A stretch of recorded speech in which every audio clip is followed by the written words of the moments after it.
Hermanos y amigos, bienvenidos para este culto de estudio bíblico. Somos parte de una iglesia que procura estudiar toda la Biblia y hoy nos encontramos en Segundo de Reyes, el capítulo 6. Y el tema para este capítulo es la protección de Dios para Eliseo, también para los profetas y para su pueblo de Israel, a pesar de la rebelión. En Segundo de Reyes, capítulo 6, vamos a estudiar la protección de Dios para Eliseo y para el pueblo de Israel en medio del odio y de la hostilidad de un malvado rey llamado Joram, hijo de Acab, y también hijo de una mujer malvada llamada Jezabel, hijo del malvado Acab y de su madre también malvada. Y vamos a responder a la pregunta: ¿cómo protegió Dios a Eliseo, a esa escuela de profetas y también a todo el pueblo en medio de la hostilidad? Estudiemos este capítulo, como es la costumbre, en 5 puntos. El primero: Dios se preocupó por las necesidades pequeñas de sus hijos. Dios se preocupa de pequeñeces, como lo veremos en los versículos 6, 1 al 7.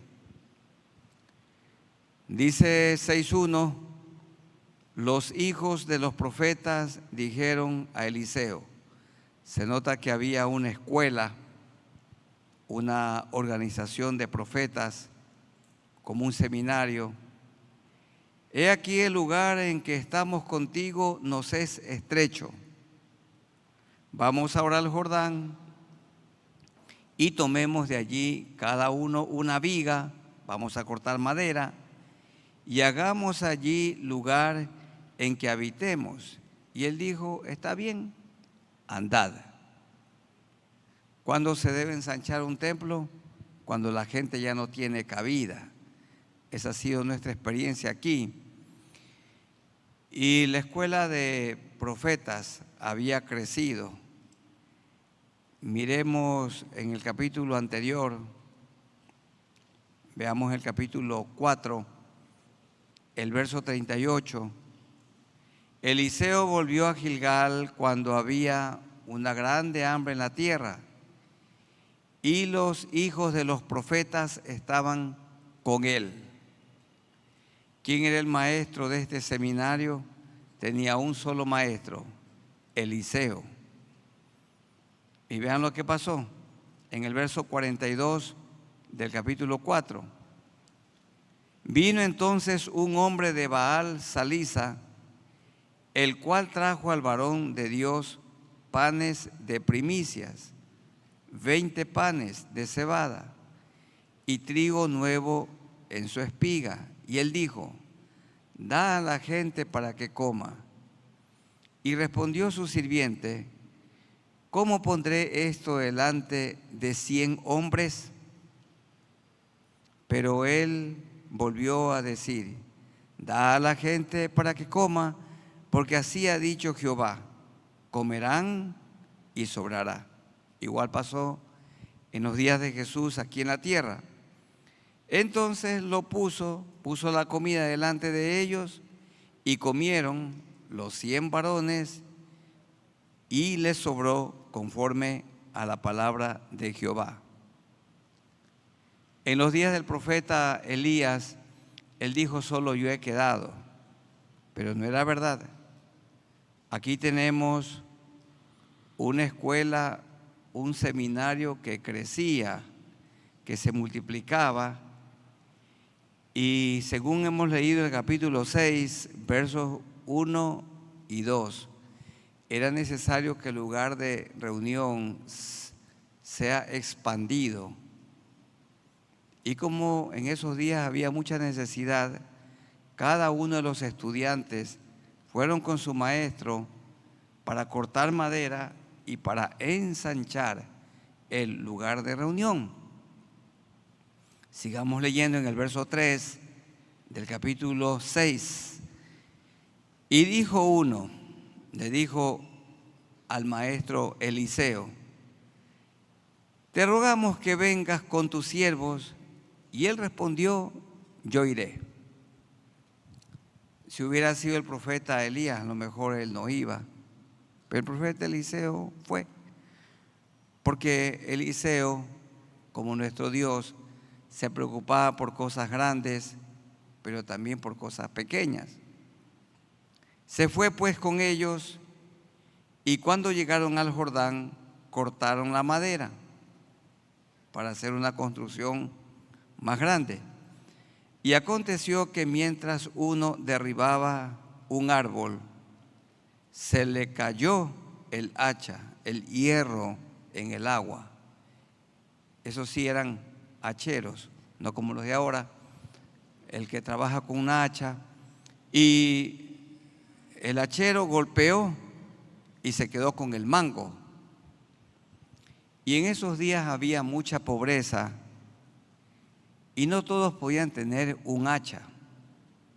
Creo que algunos tienen idea cuánto cuesta, depende de la marca, pero puede costar hoy una buena, de buena calidad, $40 o 30, y las de mala calidad 20. Seguramente era una hacha única, muy buena. Dice el verso 5: y aconteció que mientras uno derribaba un árbol, se le cayó el hacha en el agua y gritó diciendo: ah, Señor mío, era prestada. El varón de Dios preguntó, Eliseo le preguntó: ¿dónde cayó? Y él mostró el lugar. Entonces cortó él un palo, muchos autores dicen un madero, y lo echó allí e hizo flotar el hierro. Se produjo un milagro. Y dijo: tómalo. Y él extendió la mano y lo tomó. Yo creo que si hubiera estado allí Elías y el estudiante gritaba: se me cayó el hacha, ya déjala ahí, ¿cuál es el problema? Consigamos otra. Pero Eliseo, como nuestro Señor, se preocupa también por las cosas pequeñas. Leí un libro que en una ocasión le preguntaron a un conocido predicador antiguo, el doctor Campbell Morgan. Un estudiante le preguntó: pastor, ¿se preocupa Dios por las cosas pequeñas también, como esto de hacer flotar el hierro? Y él le respondió: ¿hay alguna cosa grande para Dios? Para Dios todas las cosas son pequeñas. Para Él es igual hacer flotar el hierro o abrir el mar Rojo. Para Él es igual flotar un simple hierro o hacer llover maná del cielo. Para Él es igual, porque para Él no hay cosas grandes, hermanos. Para Él es igual hacer flotar esta hacha o hacer descender fuego del cielo, usándolo a Eliseo.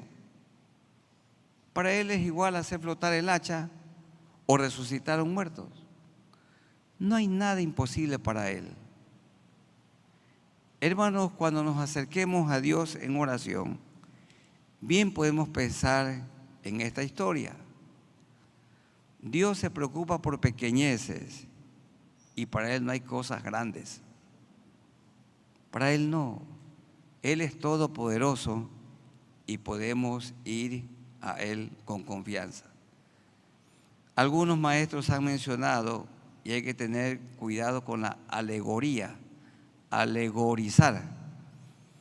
Dicen que este palo es un pedazo de madera que representa a la cruz de Cristo, y que el que recibe a Jesús como Salvador y muere con Cristo, resucita con Cristo, flota, también vive. Sí, es verdad, Él murió en un madero, pero aquí la enseñanza es: Dios se preocupa por cosas que son grandes para nosotros y también pequeñas, pero que para Dios no hay ninguna diferencia. Siempre podemos ir a Él con confianza. Esa es la primera enseñanza. La segunda, Dios reveló lo oculto contra sus enemigos y turbó los planes del enemigo, los sirios. Es un pueblo que sigue ahí al norte. Los sirios también, como los israelitas, son semitas, descienden de Sem, uno de los 3 hijos que tuvo Noé: Sem, Can y Jafet, y de ellos 3 se pobló la tierra. Y tenemos nosotros el caso de Noé, hijo de Adán y Eva. Y eran parientes, todos somos parientes, todos venimos de Adán y Eva. Pero los sirios al norte de Israel todavía están ubicados allí. Eran ellos un enemigo permanente de Israel. Los sirios son los que hablan el arameo, y también algunas porciones del Antiguo Testamento fueron escritas en arameo, hebreo, griego, el Nuevo Testamento, y algunas porciones en arameo. Ese es el idioma de los sirios.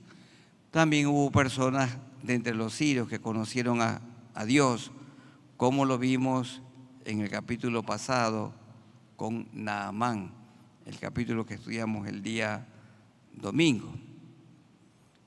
Estos sirios permanentemente estaban en guerra contra Israel. Leamos el verso 8. Este punto va del 8 al 12. Tenía el rey de Siria, que se llamaba Ben-Hadad, guerra contra Israel. ¿Cuándo no? Y consultando con sus siervos, el rey de Siria dijo: en tal y tal lugar estará mi campamento. Y el varón de Dios envió a decir al rey de Israel: yo vivo asombrado como este Eliseo, el varón de Dios, aún amaba, le decía cosas de parte de Dios al malvado rey de Israel llamado Joram. Ese Joram era malvado como su papá Acab y como su mamá Jezabel. Más adelante el varón de Dios, o Eliseo, lo llamó este homicida.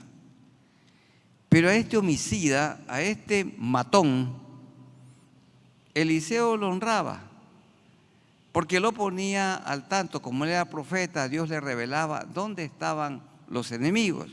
Miremos en el verso 9. Y el varón de Dios envió a decir al rey de Israel, a Joram: mira que no pases por tal lugar, porque los sirios van allí. Esto es lo que hoy se llama el don de ciencia. Don de ciencia es el don de conocimiento. Y hay algunos creyentes a quienes Dios les da ese don de ciencia. Y Eliseo tenía el don de ciencia y le decía al rey de Israel exactamente el lugar donde estaban los enemigos para que no vaya por allí. Verso 10. Entonces el rey de Israel envió a aquel lugar que el varón de Dios había dicho, y así lo hizo una y otra vez con el fin de cuidarse. Evitaba pasar por los lugares que Eliseo advertía. Y el corazón del rey de Siria se turbó, Ben-Hadad, por esto, y llamando a sus siervos les dijo: ¿no me declararéis vosotros quién de los nuestros es del rey de Israel? Es decir, Ben-Hadad pensaba que en medio de su ejército había un traidor,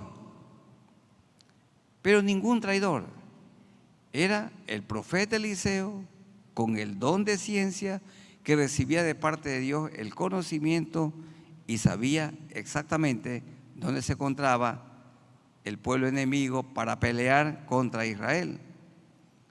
Entonces uno de los siervos dijo a Ben-Hadad: no, rey señor mío, sino que el profeta Eliseo está en Israel, el cual profetiza al rey de Israel las palabras que tú hablas en tu cámara más secreta. A veces decimos nosotros, las paredes tienen oído. Hermanos, pero Dios sí conoce lo que usted habla en lo más secreto y lo que yo hablo en lo más secreto. En este momento puede ser que una persona está desconectada de este estudio bíblico. Puede ser.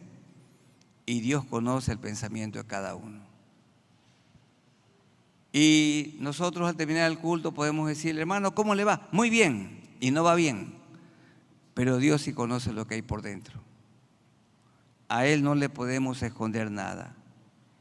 Él conoce los pensamientos y aún las intenciones de nuestro corazón.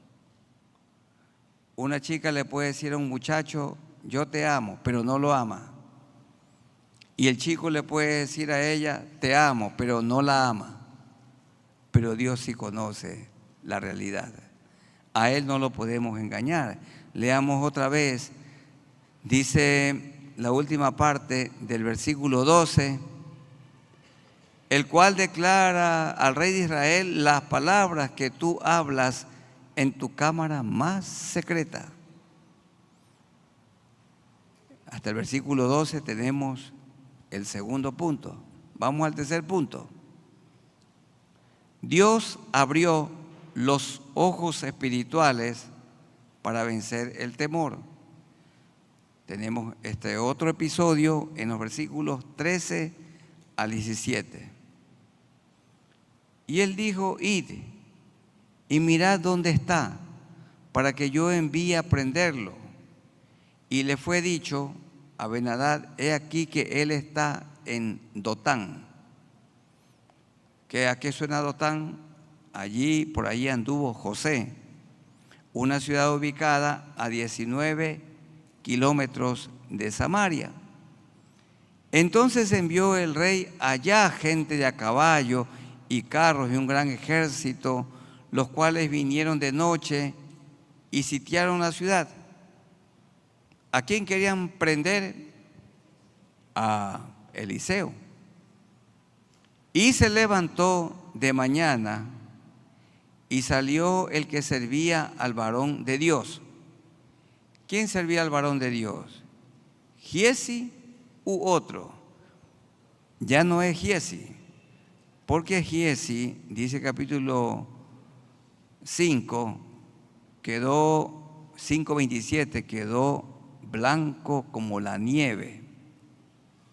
Aunque algunos manifiestan que Giezi siguió sirviendo al profeta Eliseo, como pasó con Naamán, que aunque tenía esa lepra, sin embargo él estaba en sus actividades de liderar el ejército de los sirios. Pero acá no dice que era Giezi, sino otro, porque él tenía una escuela con por lo menos 100 profetas. Y se levantó de mañana y salió él que servía al varón de Dios, y aquí que el ejército que tenía sitiada la ciudad, con gente de a caballo y carros. Entonces su criado le dijo: ah, señor mío, ¿qué haremos? Él le dijo: no tengas miedo, porque más son los que están con nosotros que los que están con ellos. Y yo creo que esta afirmación es muy importante para estos días. Hoy se ha multiplicado el mal. Hay mucha gente mala, Pero sí podemos afirmar, más son los que están con nosotros, más somos los que tenemos temor de Dios, más están con nosotros que los que están con ellos. Y oró Eliseo y dijo: te ruego, oh Jehová, que abras sus ojos para que vea. Este era uno de los alumnos, y alumno significa no iluminado, alumno, que no ve todavía. Por eso mejor hay que decirle estudiantes, porque alumno es uno de los conceptos, uno es que no ve. Mejor los estudiantes, decimos nosotros los discípulos, pero en la escuelita nos decían alumnos. Y aquí tenemos a este cielo un alumno porque no veía lo que Eliseo veía. Y entonces Eliseo, el maestro, oró por el estudiante del seminario, del semillero. Y oró Eliseo y dijo: te ruego, oh Jehová, que abras sus ojos para que vea. Entonces Jehová abrió los ojos del criado y miró. Y aquí que el que miró, que el monte estaba lleno de gente de a caballo y de carros de fuego alrededor de Eliseo. Por esto Dios pone al frente de una iglesia a un pastor. Las ovejas solo tienen una visión de hasta 14 metros. Este templo tiene de aquí a acá 42 metros. Y 14 metros es solo de ahí esa planta allá. La oveja tiene corta visión. El pastor mira más allá. Entonces, muchas ovejas no ven lo que ve el pastor. Y yo sí creo que cuando una iglesia tiene un buen pastor, con una visión, con un plan, con un proyecto, la iglesia debe de apoyar esa visión, ese plan y a ese pastor. Porque Dios pone frente a una iglesia a un pastor. Y puede haber un equipo ministerial, un cuerpo pastoral, pero hay uno que preside. Y donde al pastor se lo ama, se lo apoya y se le permite desarrollar su visión, la visión que Dios le ha puesto, entonces allí hay multiplicación, crecimiento. Pero tienen que saberlo ustedes y yo con tristeza que hay muchos pastores que aunque tengan una visión, el liderazgo que le rodea no lo apoya, no sigue, no se une a ese proyecto y entonces no se puede avanzar. El pastor mira más allá que los demás. Eliseo miraba más allá, el alumno no miraba, el discípulo no miraba. Los de la escuela de profetas no miraban lo que él miraba. Ellos iban creciendo y después el discípulo se convierte y llega a ser también como su maestro y puede ser más que su maestro. Pero aquí el criado no miraba lo que Eliseo miraba. Y así es. El hombre con fe mira. El que no tiene fe no mira igual. Ustedes conocen la historia de esos famosos escultores. Todos miraban solo una roca. Y uno de ellos dijo: no, yo no veo una roca, yo veo un ángel. Lo iba a tallar. Él miraba, el escultor miraba lo que nunca nadie miraba. Uno ve un árbol enorme y el carpintero ve, o el arquitecto ve una hermosa casa de madera. Entonces, hay personas que miramos lo que otros no miran. Y ahí está Eliseo.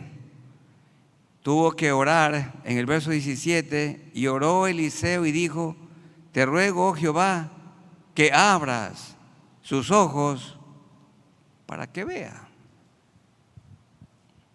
Y también se les sucede que los muchachos conocen lindas chicas, pero están ciegos. No abren sus ojos y no ven las cualidades, las virtudes de la chica y dejan pasar el tiempo. Y ya los muchachos se van envejeciendo. Y cuando ya han envejecido dice, uy, cuando yo era joven conocí una chica, era buena, debí haberme casado con ella, pero ya está con otro. Ya, demasiado tarde, por no abrir los ojos.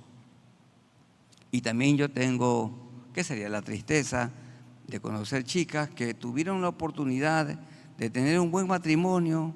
Yo creo que era un buen muchacho, pero no le pareció.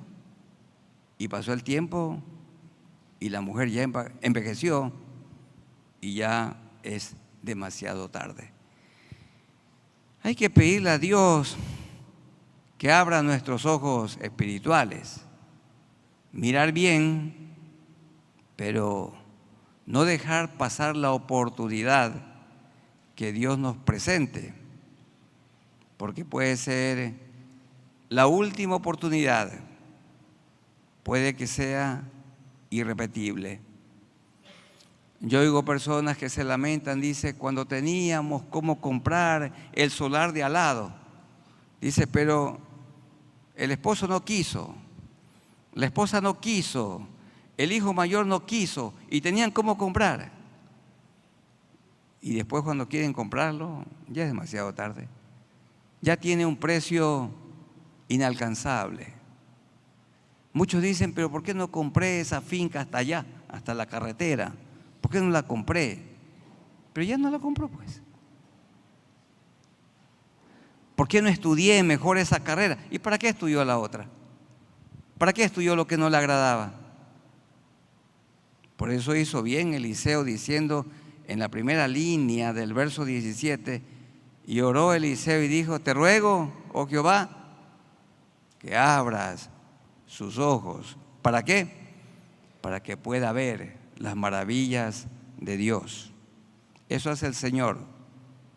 Abre los ojos del no creyente para que pueda ver a Dios. Vamos al cuarto punto. Todos los puntos comienzan con Dios, Dios, Dios. Dios misericordioso, ahora, primero abrió los ojos de un creyente.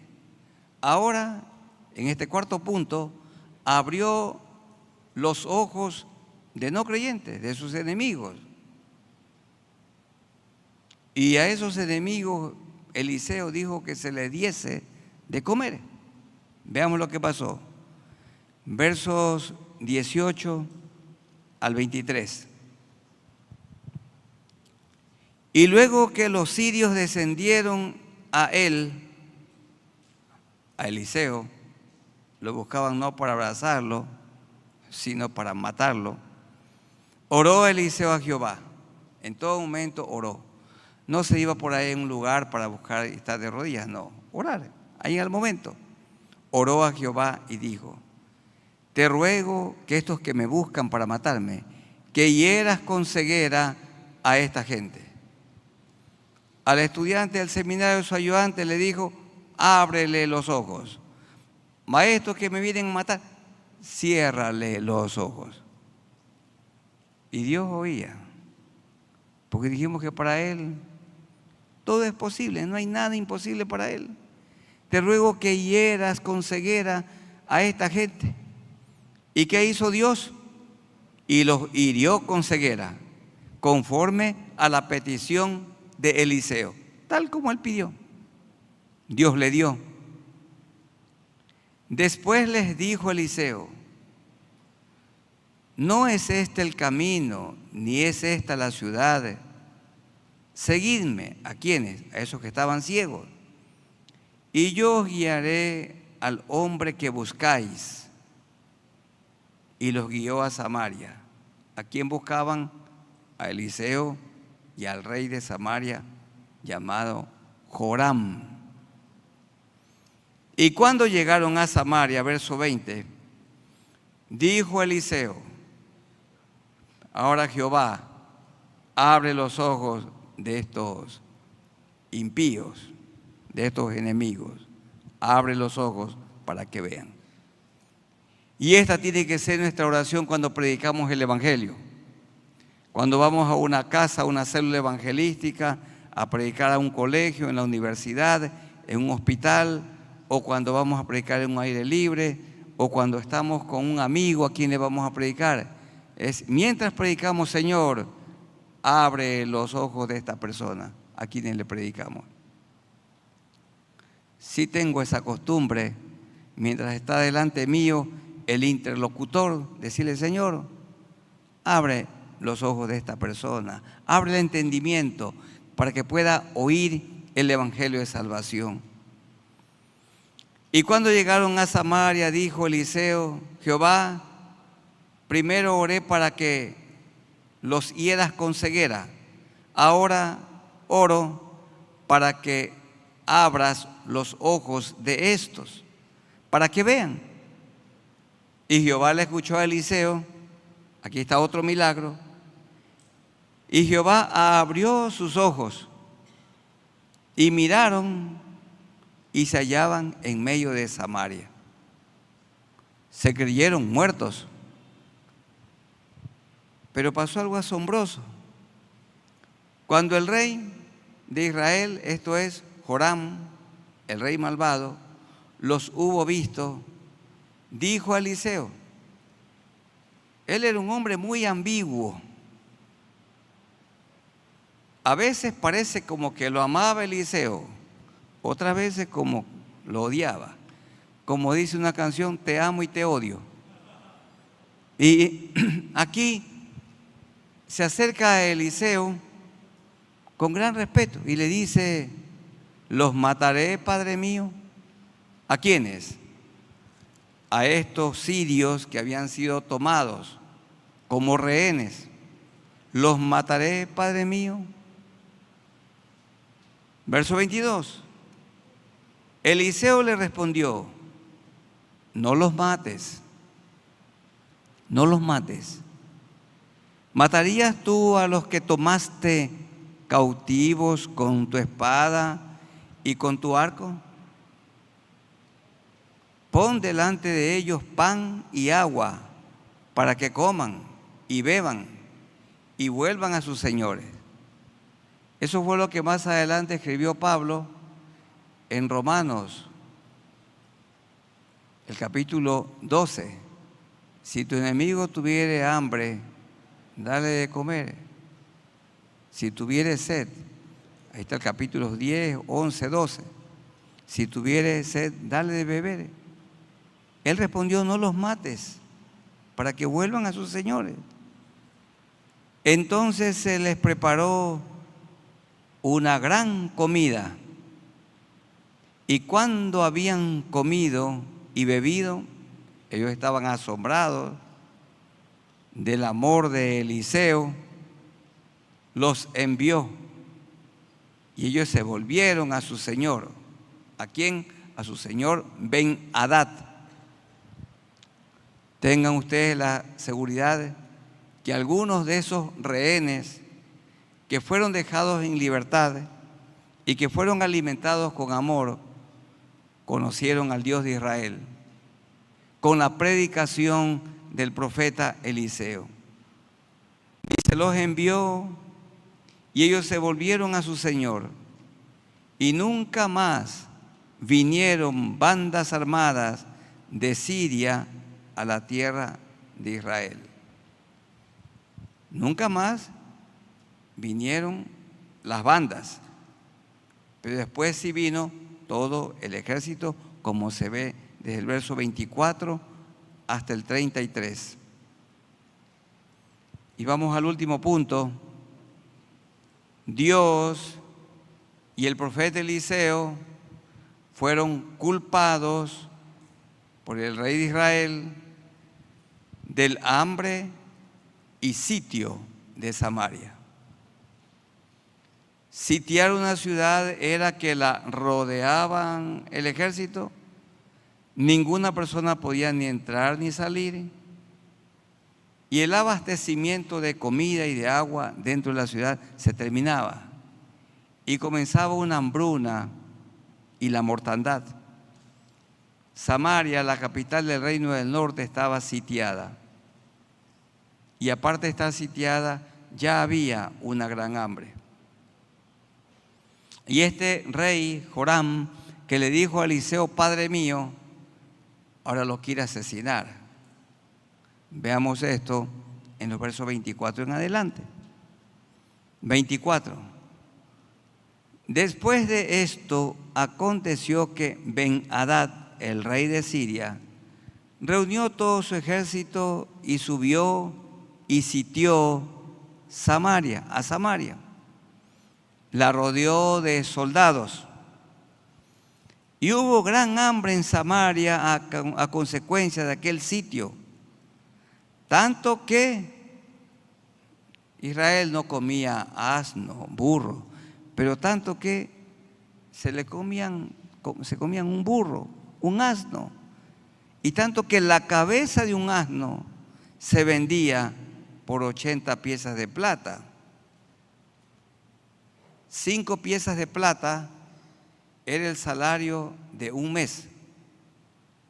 Y miren, la cabeza de un burro era para hacer una sopa de cabeza de burro. Porque entiendo que la cabeza no tiene que comer. Eso es como el cangrejo.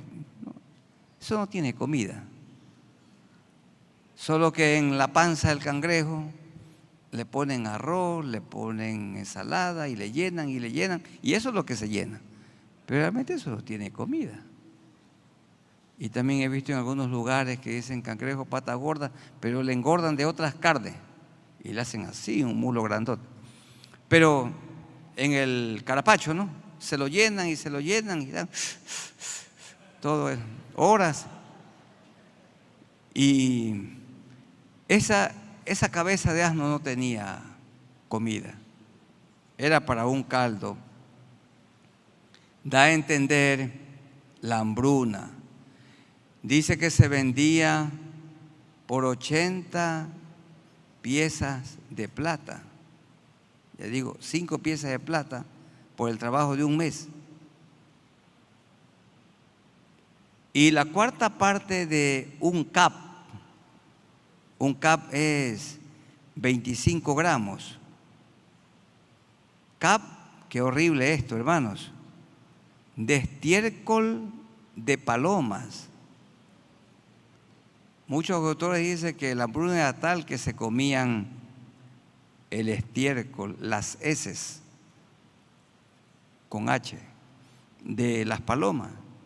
Pero otros dicen que con eso encendían el fuego, porque eso es seco y arde. Lo cierto es que compraban en 25 gramos un cap de estiércol de paloma por 5 piezas de plata, por el salario de un mes, salario básico. Y pasando el rey de Israel, ¿quién era? Joram, ¿hijo de quién? Del malvado Acab. Y su madre, la malvada Jezabel. Ellos también tuvieron una hija llamada Talía. Y esa se unió en matrimonio con un rey del sur. Terrible fue eso. Peor que una bruja obró esa señora, lo que se ve más adelante. Y dice el versículo 26, y pasando el rey de Israel por el muro, una mujer le gritó y dijo, salva, rey, señor mío. Y aquí lo vemos al odioso Joram culpando a Dios de la hambruna. Y él dijo, si ni Jehová te salva, si a Jehová no le importas tú, si Jehová ha provocado esta hambruna, ¿y qué me pides a mí? Por eso el punto dice que Dios y Eliseo fueron culpados por el malvado Joram de la hambruna. Si no te salva Jehová, ¿de dónde te puedo salvar yo? ¿Del granero o del lagar? Y le dijo el rey, ¿qué tienes? Dime, ¿cuál es tu asunto? Ella respondió, esta mujer me dijo, ya estaban practicando el canibalismo, da acá tu hijo y comámoslo hoy y mañana comeremos el mío. Habían llegado a un estado de degradación tal, hermanos, y ella le está contando esta triste historia al rey. Es horrible. 29. Cocimos pues a mi hijo, lo cocimos, lo cocinamos y lo comimos. El día siguiente yo le dije, da acá tu hijo y comámoslo, mas ella ha escondido a su hijo y no ha cumplido la palabra. ¿Tú como rey juzgas esta situación? Entonces cuando el rey oyó las palabras de aquella mujer, no se enojó con ninguna de las dos mujeres, sino contra Dios y contra Eliseo. Rasgó sus vestidos y pasó así por el muro, y el pueblo vio el cilicio que traía interiormente sobre su cuerpo. Hermanos y amigos, este Joram estaba vestido de cilicio, pero nunca se arrepintió. ¿Por qué no buscó a Dios? Era rey sobre el pueblo de Israel, pero no se arrepentía. Hay gente que aún agoniza en su muerte, en su lecho del dolor, y no se arrepienten de sus maldades. Y aquí en esta ciudad hay la costumbre de decir que hay alguien que está muriendo, pero no puede morir, no puede morir, no puede morir. Y cuando una persona no puede morir, bien puede ser que hay cuentas que ajustar. Y debe de ponerse a cuentas con Dios y arrepentirse. Pero Joram no, para nada.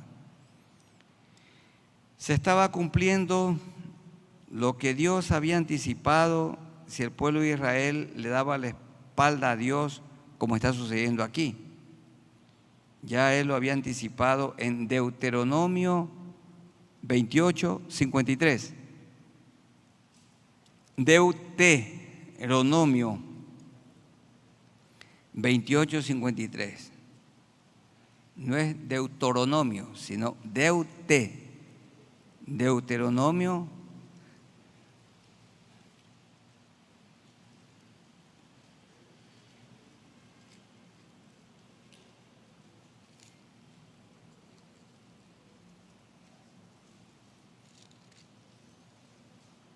28:53. Ahí está una descripción del canibalismo.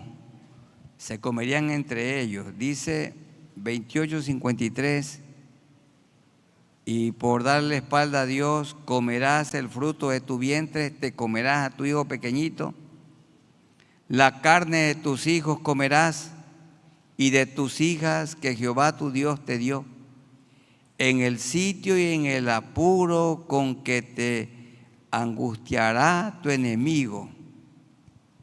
Se comerían a sus propios hijos, como sucedió en Segundo de Reyes, el capítulo 6 que estamos estudiando y el versículo 29, que comienza con la palabra cocimos. No es que son sastres, costureras. Ahí es cocinamos. Primero a un hijo, luego no entregó al otro hijo. ¿Y a quién culpó el malvado Joram en el verso 31? Y él dijo, así me haga Dios y aún me añada, si la cabeza de Eliseo, hijo de Safat, queda sobre él hoy. Hoy lo mato porque lo mato. Y acá en el verso 21 le estaba diciendo, Padre mío. Oiga, así hay personas que de repente aman, de repente odian. Un día abrazan con tanto amor y la otra semana se van lejos. Así era este Joram. Amaba y odiaba, amaba y odiaba. Es un ser bien extraño.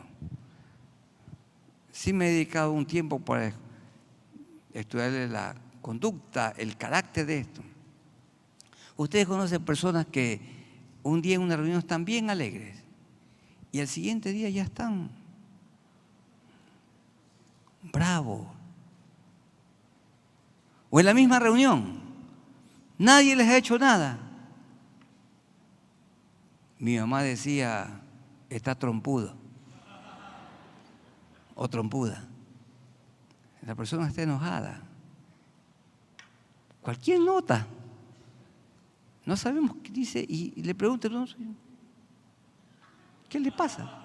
¿Qué le pasa? Ese era Joram. Acá, padrecito, y acá lo mato. Hermanos, cuidado, ustedes y yo tenemos una conducta así. Dice un hermano, pero si me pasó dando un beso, al siguiente domingo me pasó empujando como que nunca me ha visto. Y le dice, hermana, usted me fue empujando y no me saludó. Ay, hermana, no la vi. Sí la vio. Me va a decir a mí. Pero tenemos que revisar nuestra conducta, nuestro proceder. Si somos amables, siempre amables. ¿Por qué un día una conducta y el otro domingo otra conducta? Ese era Joram. Acá, los mataré, Padre mío. No, bien obediente. Acá, así me haga Dios y aún me añada, si la cabeza de Eliseo, hijo de Safat, queda sobre él hoy lo mato. Y miren cómo se refirió Eliseo a él en el verso 32. Y Eliseo estaba sentado en su casa, tranquilo como Camilo, y con él estaban sentados los ancianos, y el rey envió a él un hombre para prenderlo, para matarlo. Mas antes que el mensajero viniese a él, acuérdense que Eliseo tenía el don de ciencia, ya Dios le había dicho, dijo él a los ancianos, ¿no habéis visto cómo este hijo de homicida? Bien, ¿cómo se refería? ¿A quién? A Joram. Este matón, dice otra versión. ¿No habéis visto cómo este matón, este hijo de homicida, hijo de Acab, hijo de la malvada Jezabel, envía a cortarme la cabeza? Hermanos y hermanas, ¿conocen ustedes personas así? Yo sí conozco. Yo sí me relaciono con gente así. Es terrible. Envía a cortarme la cabeza. Mirad pues cuando viniere el mensajero, cerrad la puerta e impedidle la entrada. No se oye tras él el ruido de los pasos de su amo. ¿Quién era? El hijo de homicida, el rey Joram, malvado. Aún estaba él hablando con ellos, y he aquí el mensajero, tal como Eliseo lo profetizó, que descendía a él y dijo, ciertamente este mal de Jehová viene. Este viene como igualito que Joram, a culpar a Dios. Esta sequía es por culpa de Dios. Y esta es culpa tuya, Eliseo. Así que vengo para cortarte la cabeza. Ciertamente este mal de Jehová viene. ¿Para qué he de esperar más a Jehová? Y la otra historia la seguimos contando el día viernes, a las 7 de la noche, Dios mediante. Ahí sigue la historia de este malvado rey Joram. Dios y Eliseo fueron culpados del hambre y del sitio, de la matanza que se estaba dando dentro de la ciudad de Samaria, que estaba rodeada de soldados enemigos. La aplicación final, queridos hermanos y amigos, confiemos en Dios, porque Él se interesa aún de nuestras pequeñeces. ¿Hay alguna cosa grande para Dios? Ninguna. Todo para Él es posible. No hay cosa difícil para Dios, hermano. No hay cosas grandes y pequeñas para Él. Para Dios todas son pequeñeces. Decía el autor Dawson Trotman en uno de sus libros, si tienes un Dios pequeño, harás cosas pequeñas. Pero si tienes un Dios grande, haremos grandes cosas para Dios. Depende el tamaño de nuestra fe y el tamaño de nuestro Dios. Él se interesa aún de nuestras pequeñeces. Podemos descansar en la protección divina, aun cuando no veamos nada. Miren ese estudiante, ese alumno que andaba con Eliseo, no veía nada. Pero podemos descansar, confiar en Dios. Pidamos al Señor que abra nuestros ojos espirituales en tiempos de temor. Roguémosle a Él diciendo, Señor, muéstrame, ¿cuál es tu voluntad? No me quiero equivocar. En tiempos de crisis debemos mantener nuestra mirada en Dios. En estos tiempos de peligro, confiemos en la protección divina, porque ese es el tema. La protección de Dios para Eliseo, para esa escuela de profetas y aún para el pueblo de Israel en tiempos de crisis. Hoy vivimos en medio del peligro, pero confiemos en Dios. Él nos protege, Él nos guarda.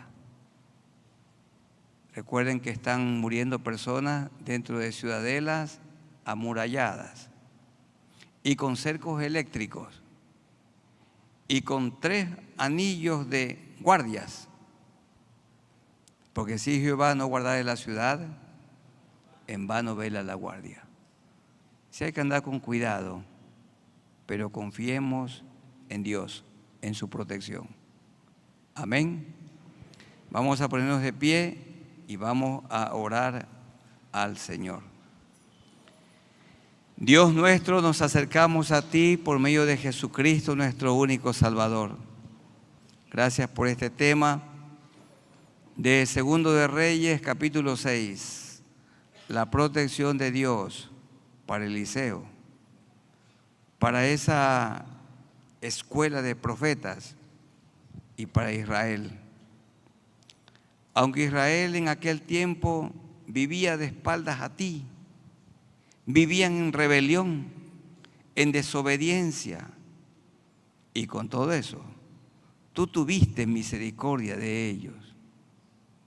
Tú los ayudaste, tú derrotaste a los sirios y les diste la libertad. Pero Joram, el rey, culpó a Dios de todo lo malo que les estaba sucediendo y culpó al profeta Eliseo, a quien quería cortar la cabeza. Ese era un hombre malvado, era un hombre ambiguo, era un hijo de homicida. En lugar de arrepentirse en la crisis, de volverse a Dios, nunca se arrepintió.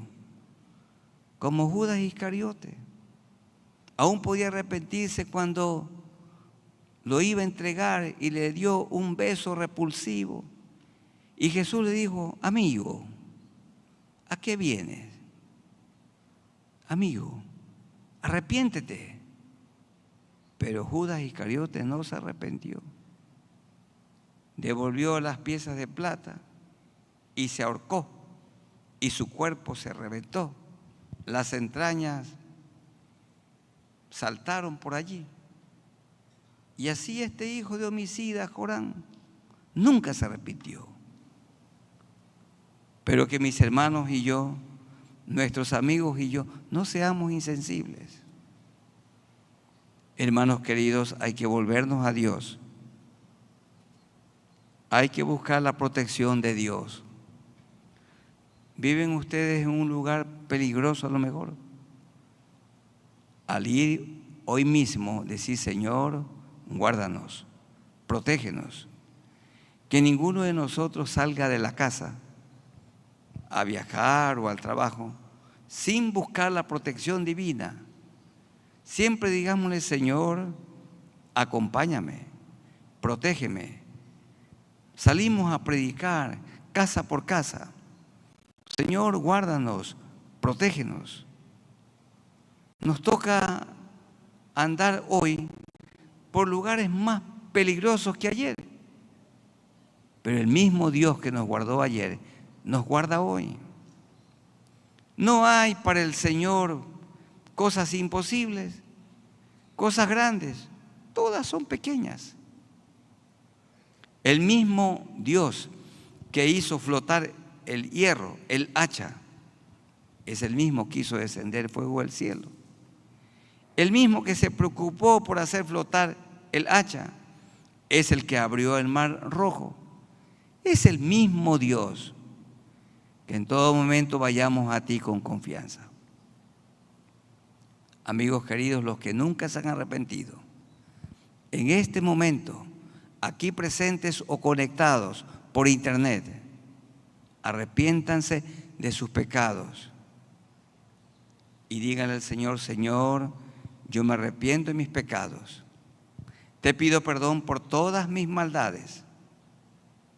He oído que tú moriste por mí en la cruz y derramaste tu sangre. Que tu sangre preciosa me limpie de todo pecado y de toda maldad. Pídale que el Espíritu Santo de Dios venga a su vida por única vez y viva en usted, porque el Espíritu Santo de Dios no nos deja pecar. Y cuando pecamos, el mismo Espíritu nos redarguye para que confesemos nuestros pecados. Gracias, Señor, porque nuestra fe es fortalecida al estudiar estos capítulos del segundo libro de Reyes. Gracias por tu palabra, que nos alienta, nos anima, nos desafía. Aumenta nuestra fe. En el nombre de nuestro Señor Jesucristo. Amén. Tomen asiento, queridos hermanos. Y a los hermanos y amigos que se han conectado con nosotros, que Dios les bendiga. Les damos un abrazo en el amor de Jesucristo.